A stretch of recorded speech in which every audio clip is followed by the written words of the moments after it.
Hello and welcome you all to अपनी jobs academy. हम जो मॉडर्न हिस्ट्री की सीरीज पढ़ रहे हैं उसमें अभी तक हमने 2 चैप्टर्स जो है वो कंप्लीट कर दिए हैं, जिसमें हमने क्या पढ़ा, advent of Europeans in India को कंप्लीट किया, फिर उसके एमसीक्यूज प्रैक्टिस किए। Thereafter we have also completed the chapter consolidation and expansion of British empire in India. ठीक है, उसके बाद हमने उसके एमसीक्यूज भी जो है वो प्रैक्टिस किए। आज हमारा थर्ड जो है वो चैप्टर स्टार्ट होने जा रहा है और उसका क्या नाम है, द रिवोल्ट ऑफ 1857। क्या है? The revolt of 1857। तो चलिए आज स्टार्ट करते हैं रिवोल्ट को।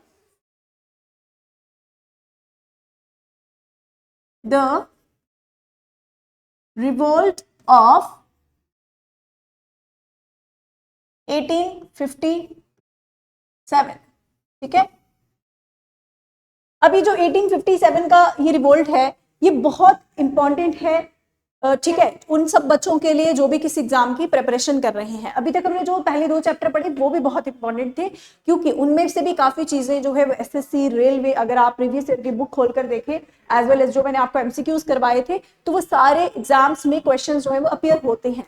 लेकिन बात करें रिवोल्ट ऑफ 1857 की, तो revolt of 1857 holds a very prominence in the modern history की। ठीक है, तो मॉडर्न हिस्ट्री में हम रिवोल्ट ऑफ 1857 जब पढ़ेंगे तो हमें इसमें पता चलेगा कि ये जब हम बात करते थे बैटल्स की अभी तक, ठीक है, जो भी, चाहे हमने कैनेटिक वॉर्स की बात की, चाहे हम बैटल ऑफ प्लासी बक्सर की बात की, या फिर और वॉर्स की बात की, लेकिन वो वॉर्स जो थी वो एक रीजनल वॉर्स थी। क्या थी वो?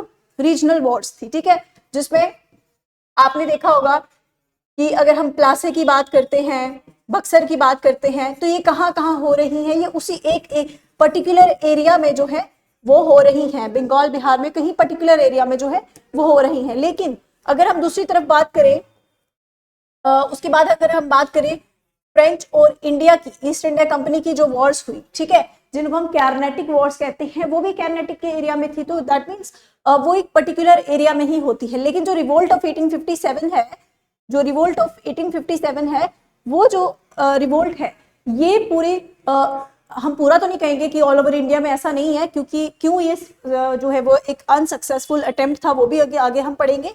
लेकिन ये क्या करता है कि ये ब्रिटिशर्स को ये चीज दर्शा देता है कि इंडियंस जो हैं वो एकजुट हो चुके हैं और अब वो अपनी आजादी की मांग जो है वो करना शुरू हो गए हैं। यानी वो परेशान हो गए, इरिटेटेड हो गए, किससे?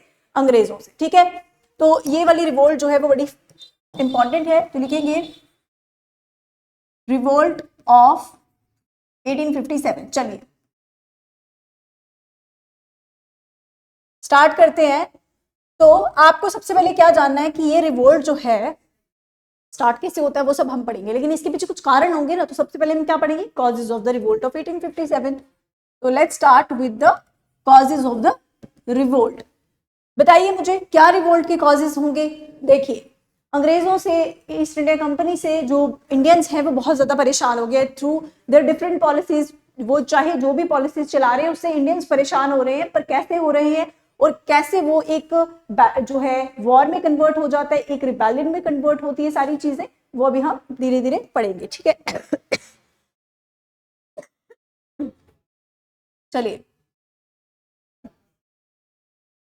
सबसे पहले लिखेंगे सोशल कॉजेस। क्या लिखा? Social causes.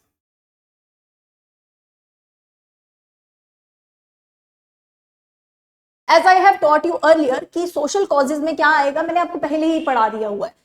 जैसे आपने देखा था सती प्रथा, जिस तरह से आपने देखा विडो रिमैरेज एक्ट पास होता है। ठीक है, तो ये सारे कारण बन जाते हैं रिवोल्ट ऑफ 1857 की। कैसे बनते हैं? अब क्या होगा, ब्रिटिशर्स ने क्या किया है ब्रिटिशर्स ने क्या किया, सती प्रथा को एबॉलिश कर दिया। क्या किया? सती प्रथा को एबॉलिश किया। अब मुझे बताओ कि अगर वो सती प्रथा को क्या करेंगे? एबॉलिश करेंगे। ठीक है, एज वेल एज वो क्या करेंगे, उन्होंने विडो रिमैरेज एक्ट जो है वो पास किया। विडो रिमैरेज एक्ट पास किया। ठीक है, अब आप सोचेंगे कि ये कैसे जो है वो रिवोल्ट में बदल जाता है, ये कैसे एक कारण बन जाता है रिवोल्ट का, कैसे बनता है? देखो, जब हम इंडियंस जो है वो हम सती प्रथा को अगर मान रहे हैं, ठीक है, उस टाइम की, उस दौर की अगर हम बात करें, तो वहां पर लोग मान रहे थे सती प्रथा को। लोगों को लगता था कि जब औरत का जो हस्बैंड है, यानी जो एक लेडी का हस्बैंड है, जब उसकी डेथ हो जाती है तो एज पर देयर ओपिनियन, जो उस टाइम पर लोग सोच रखते थे, कुछ हम बोलेंगे कि कुछ स्ट्रीम्स के लोग ये सोच सकते थे कि उनको लगता था कि औरत जो है उसे भी जिंदा जला देना चाहिए पति की लाश के ऊपर, और इससे क्या होगा, वो सती हो जाएगी, ठीक है, क्योंकि औरत का अस्तित्व सिर्फ उसके हस्बैंड से ही होता है, ऐसा पुरानी सोच में लोगों का मानना था, ठीक है।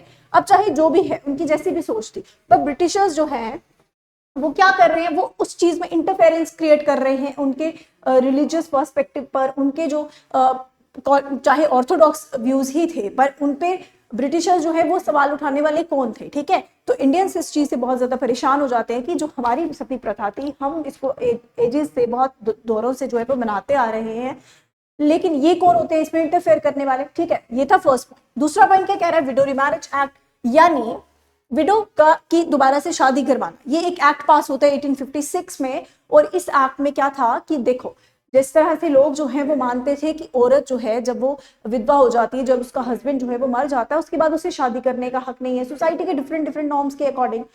अब सोसाइटी ये मानती है, सोसाइटी ऑर्थोडॉक्स है, चाहे जो भी है, लेकिन उन्होंने यही चीज सोची कि ब्रिटिशर्स कौन होते हैं हमारे मामलों में हमें ये बताने वाले कि विधवा की शादी दोबारा करवा देनी चाहिए, ये तो बहुत ही गलत चीज कर दी है। अब मुझे बताओ कि ब्रिटिशर्स क्या यहाँ पे सिर्फ ये वेलफेयर एक्टिविटीज के लिए काम कर रहे हैं? नहीं, वो क्यों काम कर रहे हैं, वो कुछ सेक्शंस का दिल जीतना चाहते हैं, एज वेल एज उनका अगर हिडन एजेंडा देखें तो हिडन एजेंडा कुछ और ही था। ये सिर्फ दिखा रहे हैं कि हम विडो मैरिज को ये क्या कर रहे हैं कि हाँ विडो मैरिज होनी चाहिए, वो दिखा रहे हैं कि सती प्रथा अबॉलिश होनी चाहिए, बट उनके हिडन एजेंडाज की अगर हम बात करें तो आप देखेंगे कि वो जो भी पॉलिसीज चलाते हैं ना, उनका अपना एक सेल्फिश मोटिव होता है उसके पीछे, ठीक है।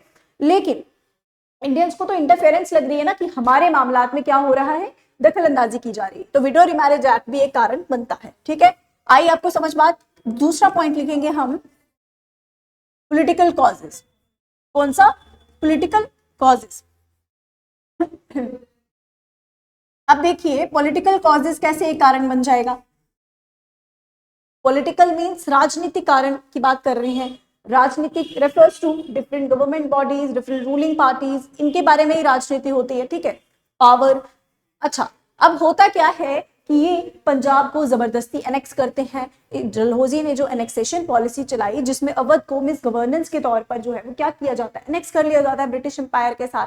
एज वेल क्या करते हैं कि बहुत सारी ऐसे पॉलिटिकल कॉजेज की जो एक कारण जो मैं बताऊं आपको, तो एक एनेक्सेशन पॉलिसी ऑफ डलहौजी है। दूसरा एनेक्सेशन पॉलिसी जो हमने वैसे भी पढ़ी थी, वो कौन सी थी? लॉर्ड वेलेस्ले की एनेक्सेशन पॉलिसी। जब उसे लगता है कि जो फ्रेंच का जो रूलर बन चुका है, कौन था वो? Napoleon Bonaparte. तो नेपोलियन बोनापार्ट जो है वो हम पर अटैक कर सकता है, वो इंडिया आ सकता है अटैक करने, तो ब्रिटिशर्स को डर लग गया। तो वेलेस्ले ने क्या किया था? वेलेस्ले ने सब्सिडरी अलायंस साइन करवाई स्टेट से, और उसका क्या मोटिव था? उसका मोटिव यही था कि हम एक पैसा भी ना खर्चे और हमारा जो एक रूल है वो इस्टेब्लिश, एक पॉलिटिकल डोमिनेशन जो है वो इस्टेब्लिश हो जाए इंडिया में, एज वेल एज सारी स्टेट्स हमारे सब्जुगेट हो जाए, हमारे अंडर हो जाए, हमारे अकॉर्डिंगली ही काम करें। तो ये किसका एजेंडा था? लॉर्ड वेलेस्ले का, जिसका क्या नाम था? तो लिखेंगे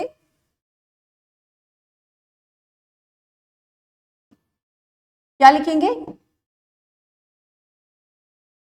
the policy of subsidiary alliance, है ना, ये भी तो एक पॉलिटिकल कॉज था, सब्सिडरी अलायंस। देखिए थोड़ी देर के लिए तो जो इंडियंस हैं, इंडियन रूलर्स है, वो साइन कर देंगे इस अलायंस को, लेकिन उसके बाद इनको क्या लगेगा इस सब्सिडरी अलायंस में? इनको लगेगा कि हमारे साथ तो ज्यादती हो रही है, कि हमारे साथ जो है वो क्या कर रहे हैं ब्रिटिशर्स, हमारे हमें जो है वो तंग करने के लिए, यानी हमारे यहाँ पे पॉलिटिकल डोमिनेशन क्रिएट करना चाहते हैं, हमें अपने कंट्रोल में लेना चाहते हैं। तो ये पॉलिसी इनको बिल्कुल पसंद नहीं आएगी बाद में, ठीक है। और एज वेल एज अगर हम डलहौजी की एनेक्सेशन पॉलिसी की बात करें तो हम लिखेंगे डलहौजीज डॉक्ट्रिन ऑफ लैप्स, ठीक है।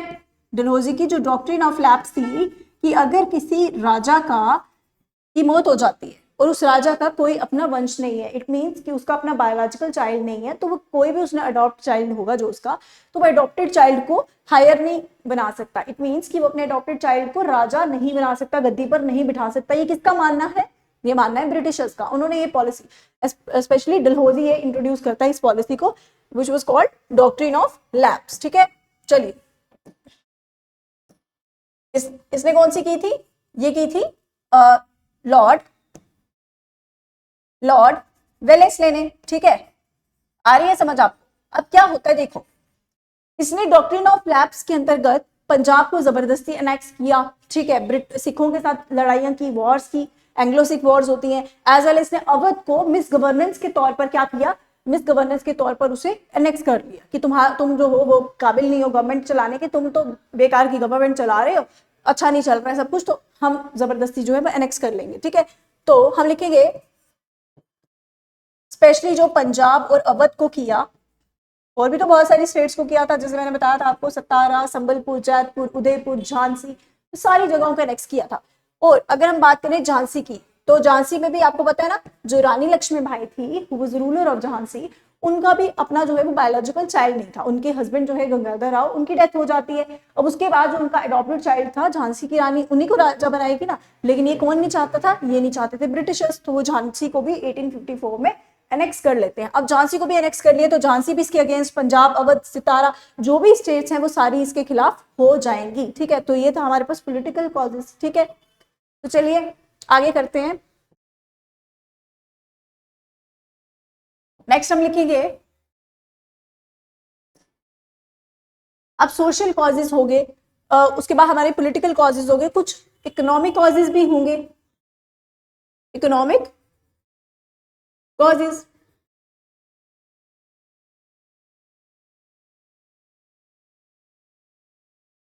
अब क्या इकोनॉमिक कॉजेज होंगे,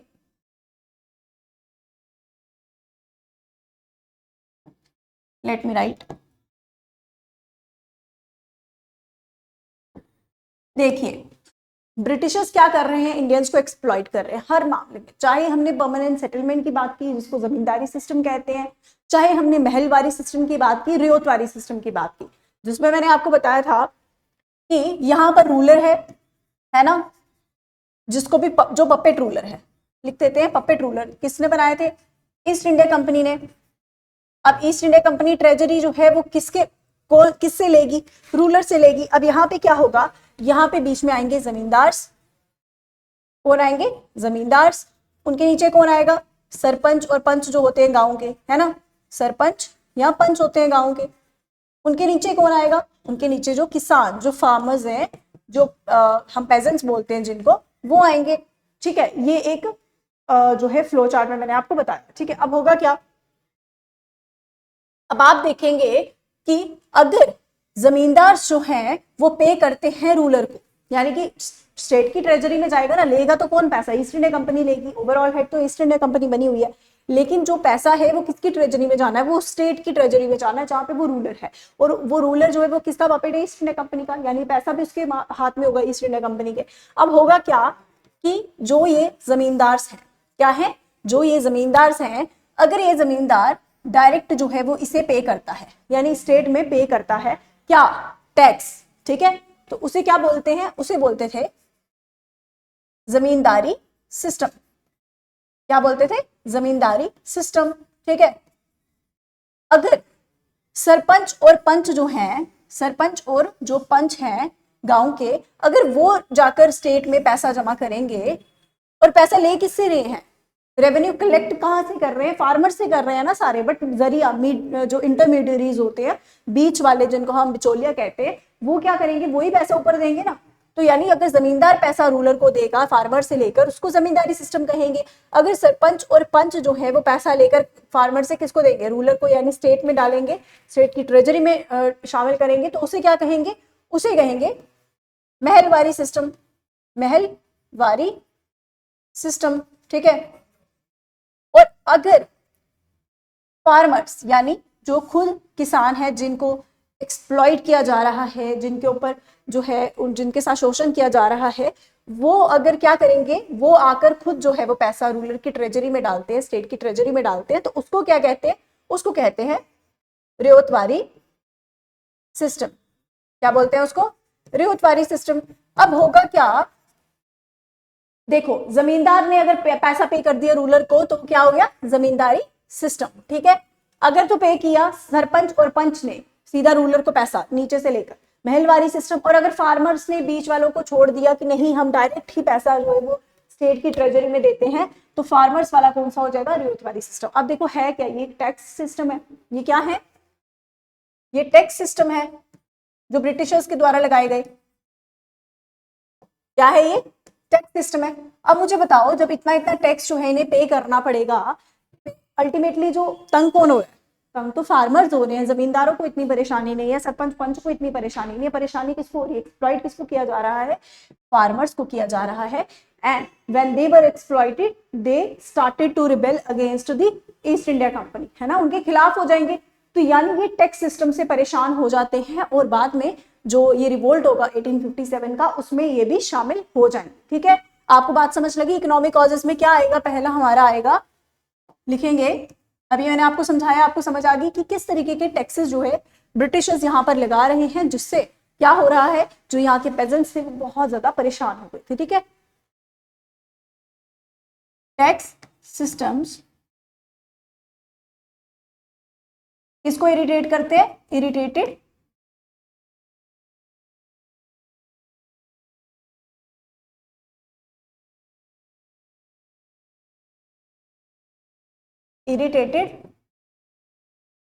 ईस्ट इंडिया कंपनी। ठीक है, सॉरी, पेजेंट्स को कर देते हैं ना,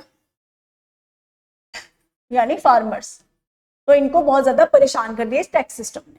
उसके बाद अगर हम बात करें, अब देखो ब्रिटिशर्स जो है वहां पर क्या हो गया, इंग्लैंड में क्या आ गया? इंडस्ट्रियल रेवोल्यूशन आ गया। इंडस्ट्रियल रेवोल्यूशन जब आता है तो वहां पे बहुत सारी मशीन्स लगती हैं, जो मशीन का वर्क है जो होना स्टार्ट हो जाता है। इट मीन्स अब वो क्या करेंगे, यहां से सामान लेंगे, यहां से क्या करेंगे, यहां लिखते हैं हम, एक मिनट, इंडिया से रॉ मटेरियल लेंगे। अब रॉ मटेरियल लेकर क्या करेंगे? ले जाएंगे अपने देश में, यानी इंग्लैंड में ले जाएंगे, और वहां क्या बनाएंगे? इसका फिनिश्ड प्रोडक्ट बनाएंगे थ्रू मशीन्स। मशीनें उनके पास, तो वहां से पे जो है वो फिनिश्ड प्रोडक्ट जो है वो बनाएंगे। और जब वो फिनिश्ड प्रोडक्ट बन जाएगा, इसे इरेज कर लूं मैं, है ना, ये आपको समझ आ गया। चलिए, अब जब ये क्या होगा, इंडिया से उन्होंने रॉ मटेरियल लिया, रॉ मटेरियल कहाँ लिया? इंग्लैंड में लिया। इंग्लैंड में फिनिश प्रोडक्ट जो है वो बन जाएगा। अब इस चीज, ये कपड़ा लाया है इन्होंने, समझो जिस तरह से हम बाजार से कपड़ा लाते हैं, सस्ते में लाते हैं, तो उसका बाद में हम क्या करेंगे? टेलर के पास मशीन से सिलवा देंगे। वैसे ही उन्होंने यहाँ से रॉ मटेरियल जो है, हम लिख लेंगे साथ में, लो कॉस्ट में लिया, है ना, लो कॉस्ट में लिया। अब उन्होंने कहाँ लाया? इंग्लैंड में लाया। अब वहां से जब फिनिश प्रोडक्ट हो जाएगा तो क्या वो इंग्लैंड में ही बेचेंगे? नहीं, वो आकर बेचेंगे कहां पर? लिखेंगे, दोबारा इंडिया आएंगे और इंडिया में आकर उस कपड़े को, उस फिनिश प्रोडक्ट को सेल करेंगे, यानी sold. They sold that finish product in India at expensive rates, expensive rates. अब ऐसा हो रहा है, यानी ये क्या कर रहे हैं, आप इससे क्या अंदाजा लगा सकते हो? They were exploiting Indian people, है ना, they were exploiting Indian people. Indian peoples को क्या कर रहे हैं? एक्सप्लॉइट ही तो कर रहे हैं, और क्या कर रहे हैं? और तीसरी चीज अगर हम बात करें तो ये और साथ में क्या कर रहे हैं? हैंडलूम इंडस्ट्री जो हमारी इंडिया की थी, जहां पर लोग जो हैं, भारतीय जो है, वो हमेशा से क्या करते थे? चरखा कात के काम करते थे, एज वेल एज जो है वो हाथों से बुनाई वगैरह का, सिलाई का काम करते थे। हैंडलूम इंडस्ट्री थी। ठीक है, उस इंडस्ट्री को क्या मिलेगा? डिस्ट्रक्शन मिलेगा। वो इंडस्ट्री तो डिस्ट्रॉय हो जाएगी, क्योंकि ये बाहर से कपड़ा लाकर यहाँ पर बेच रहे हैं। और जो मिडिल क्लास मैन है, जो अमीर लोग हैं, जो मध्यम वर्गीय जो लोग हैं, वो क्या करेंगे? वो तो ये फिनिश प्रोडक्ट ही डालेंगे, उनको तो पसंद आएगा। एज वेल एज यहाँ से पैसा भी जो है वो ज्यादा ले रहे हैं, एक्सपेंसिव में बेच रहे हैं, तो नुकसान तो करवा ही रहे हैं। As well as handloom industry जो है वो क्या हो जाएगी? लिखेंगे, लिखेंगे हैंडलूम इंडस्ट्री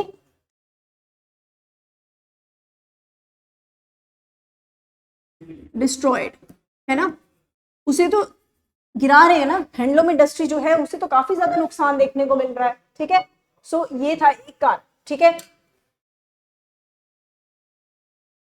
हाँ, तो इकोनॉमिक कॉजेज में हमने क्या पढ़ा कि टैक्स सिस्टम है जो उन्होंने लगाया। ठीक है, जिससे क्या हो रहा है कि फार्मर्स पर इतना ज्यादा टैक्स लगाया जा रहा है कि farmers Ryotwari, Mahalwari, as well as Zamindari, ये सारे सिस्टम से टैक्स अप्लाई किया जा रहा है। और क्या फार्मर्स इतना टैक्स जो है वो दे पाएंगे? आप कुछ, आप उन्हें निचोड़ रहे हो ना, उन्हें एक्सप्लॉइट करे, वो नहीं दे पाएंगे। तो उससे क्या होगा? उनसे जमीनें भी छीन ली जाएगी। ठीक है, दूसरा हमने क्या पढ़ा? हैंडलूम इंडस्ट्री का। तो हैंडलूम इंडस्ट्री भी क्या हो रही है? हैंडलूम इंडस्ट्री जो है वो डिस्ट्रॉयड हो रही है। एज वेल एज अगर हम इकोनॉमिक कॉजेज की बात करें तो जो आर्टिसंस हैं, जो कलाकार हैं they were deprived of patronage, they were deprived of patronage।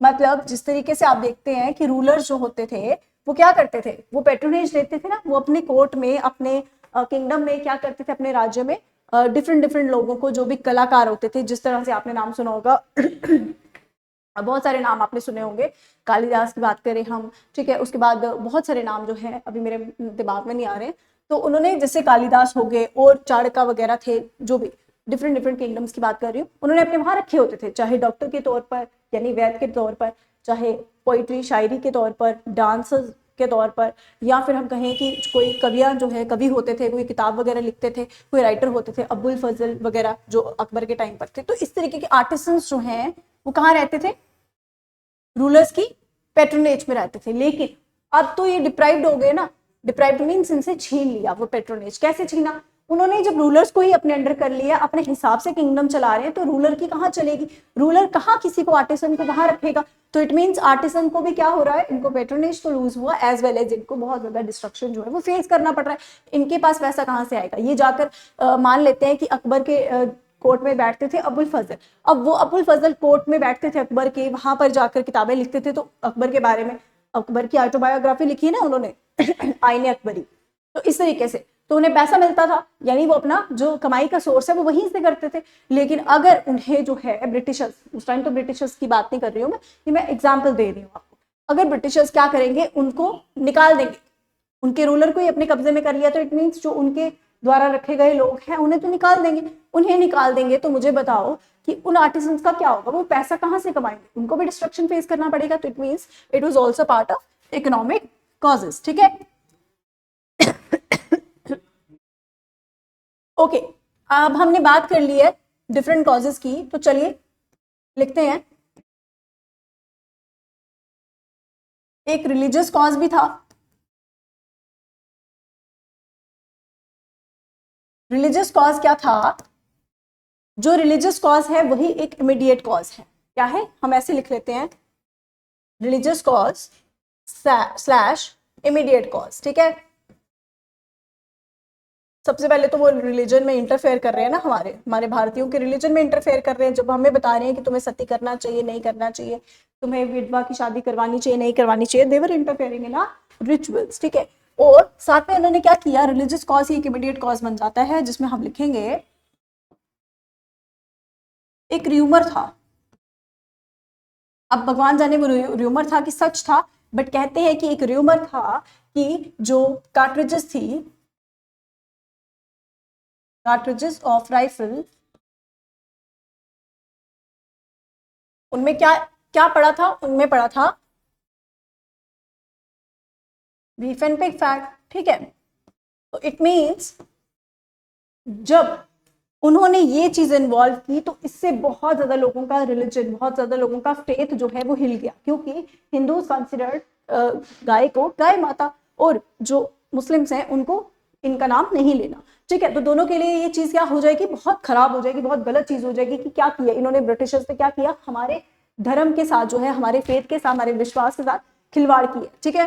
तो यही एक इमीडिएट कॉज बनता है जब मंगल पांडे और बहुत सारे जो सिपाहीज होते हैं, सिपाही होते हैं, सोल्जर्स होते हैं ब्रिटिश आर्मी में, उन्हें ये पता चलता है, उन्हें एक र्यूमर, अफवाह पता चलती है, पता नहीं ये र्यूमर था कि सच था, बट उन्हें ये पता चलता है कि जो कार्ट्रिजेस हैं, जो बारूद है, जो बंदूक में डालनी है, उसमें उसे खोलने के लिए यानी बारूद डालने के लिए जो जगह है उसमें क्या पड़ा है, ये फैट जो है वो इन्वॉल्व है, यानी इस फैट से ये बना हुआ। अब इससे क्या होगा, इससे बहुत सारे हिंदूज और मुस्लिम्स जो भी म्यूटिनी में थे, जो म्यूटिनी में नहीं थे, जो सिपाहीज थे, हिंदूज एंड मुस्लिम सिपाहीज, क्या हो जाएगा उनको, देवर एंगर्ड, उन्हें बहुत गुस्सा आएगा, और अब फिर क्या होगा, इन्हीं सभी कारणों से रिवोल्ट होता है, ठीक है ना। अब उन्हें गुस्सा आएगा तो वो क्या करेंगे, यही एक इमीडिएट कॉज है ना। तो इमीडिएट होता है ना, जैसे कुछ कॉजेज जो बन रहे हैं, पनप रहे हैं, कुछ हो रहा है शुरू से, लेकिन एक बार होता है ना कि वो जो गुब्बारा है वो फट जाता है, ठीक है, जब उसकी लिमिट जो है वो और नहीं रहेगी, तो इट मीन्स ये इमीडिएट कॉज बन गया है कि अब अब जो बात है वो लिमिटलेस हो गई है, लिमिट से बाहर हो चुकी है, तो अब हमें कोई स्टेप उठाना पड़ेगा। तो उस टाइम क्या होगा, मंगल पांडे जो है, ये मैं ऐसे कॉज में लिखवा रही हूँ, ये नहीं लिखना आपने कॉज में, मंगल पांडे जो है वो रिफ्यूज कर देते हैं, मना कर देते हैं टू यूज ग्रीस्ड कार्ट्रिजेस। ये जो ग्रीस्ड कार्ट्रिजेस हैं इन्हें यूज करने से मना कर देते हैं, जिसमें क्या अफवाह थी कि भाई इनमें जो है बीफ एंड पिग फैट जो है वो इन्वॉल्व है, ठीक है।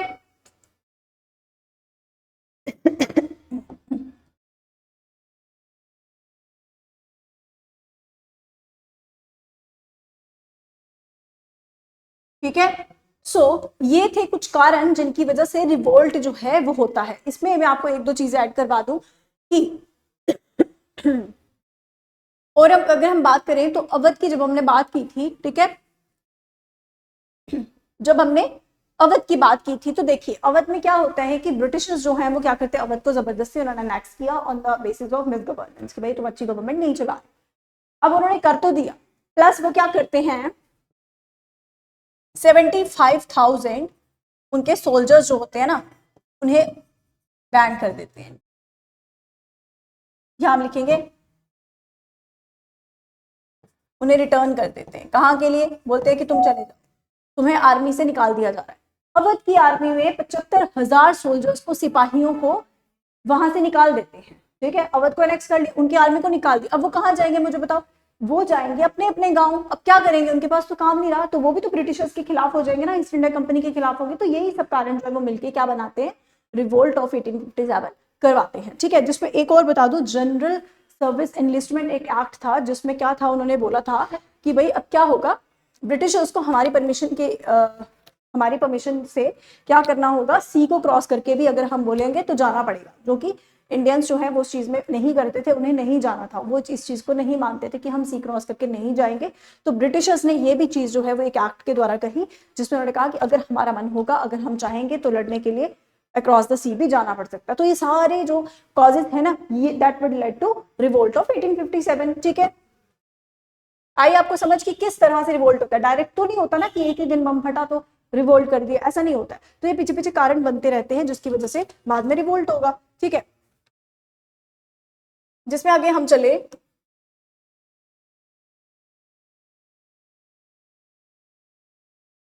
लिखते हैं chain of events, chain of events. अब होगा क्या क्या, ऐसे बहुत कुछ होगा, अलग अलग तारीख को हमें उतना नहीं याद रखना है, उतना आप बुक में भी पढ़ लेंगे, जो मेन है वो हम देखेंगे 29 मार्च, ठीक है। ये कौन से साल की बात है, वही की 1857 की, जब रिवोल्ट ऑफ 1857 हुआ, यानी 29 मार्च 1857 को क्या होता है, बैराकपुर में 34th इन्फेंट्री के 34th नेटिव इन्फेंट्री एक कौन जो है वो तैनात है, वो है मंगल पांडे, ठीक है।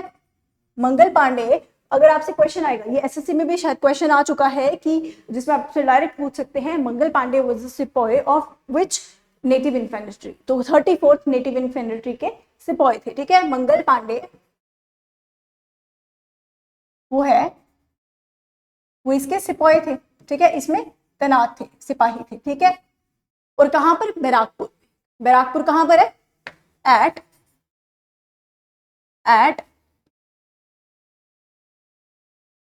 बैराकपुर, बैराकपुर कहां पर है, बैराकपुर है बंगाल में, बैराकपुर कहां पर है,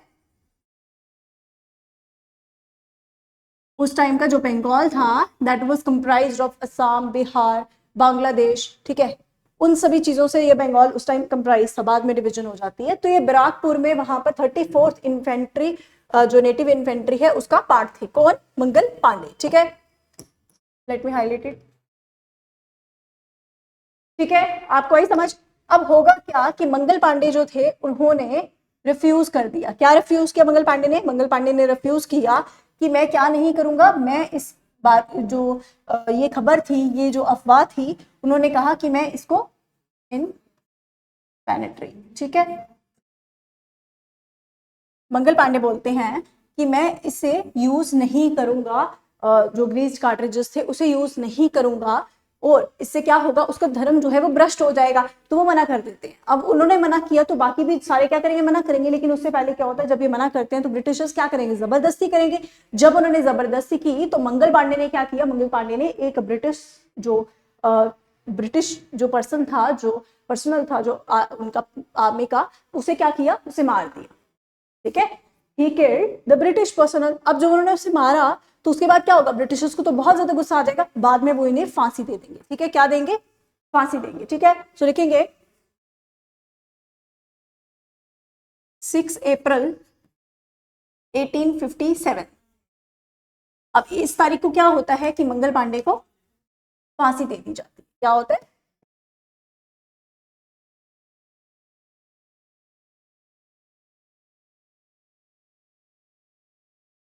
हैंग्ड ऑन टू डेथ, ठीक है। इन्हें हैंग कर दिया जाता है।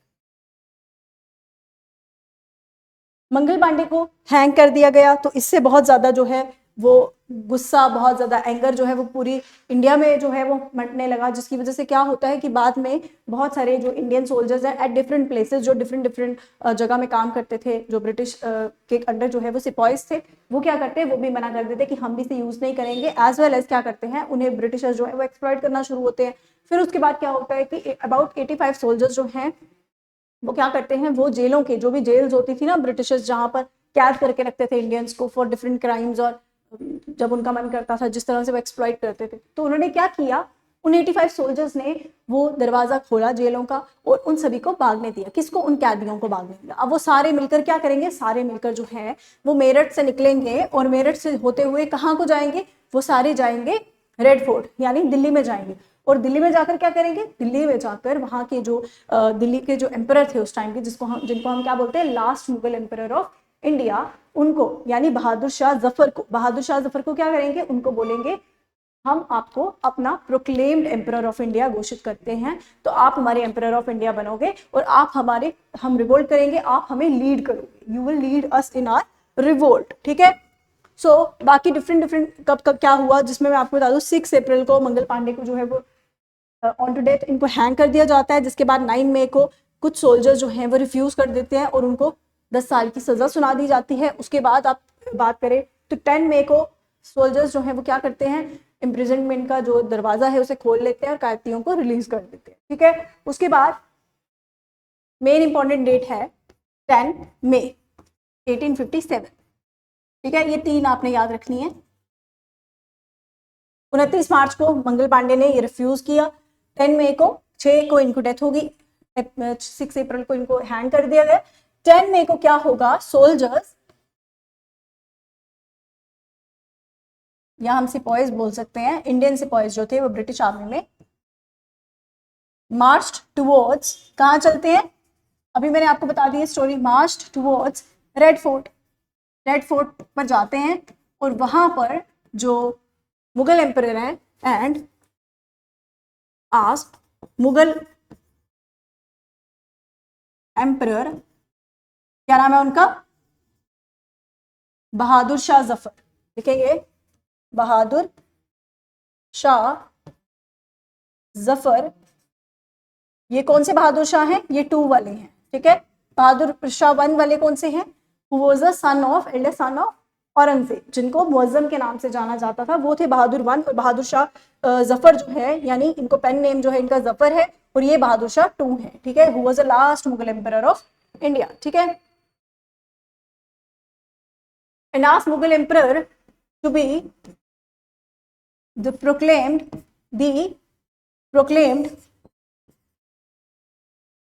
एम्परर ऑफ इंडिया, कि आप क्या बनोगे, हमारे एम्परर बनोगे और हमें इस रिवोल्ट में लीड करोगे, ठीक है। क्योंकि आपको पता है कि अगर आपने कोई रिवोल्ट करना है, कुछ इस तरीके की एक्टिविटी जब होती है तो ऑर्गेनाइज्ड वे में हो तभी सक्सेसफुल होती है, बट फिर भी अब सक्सेसफुल नहीं होगा ड्यू टू सम रीजंस, वो हम बाद में पढ़ेंगे कल की क्लास में। लेकिन अभी हमें क्या जानना है कि उन्होंने अपने रिवोल्ट को एक लीड देना था, एक लीडर देना था, क्योंकि जब लीडर होता है तो रिवोल्ट अच्छे से हो पाएगा। यानी कोई भी चीज है, अगर हम लीडर नहीं रखेंगे, सारे अलग अलग चलने शुरू हो जाएंगे तो कैसे चलेगा काम, ऐसा नहीं चलेगा ना।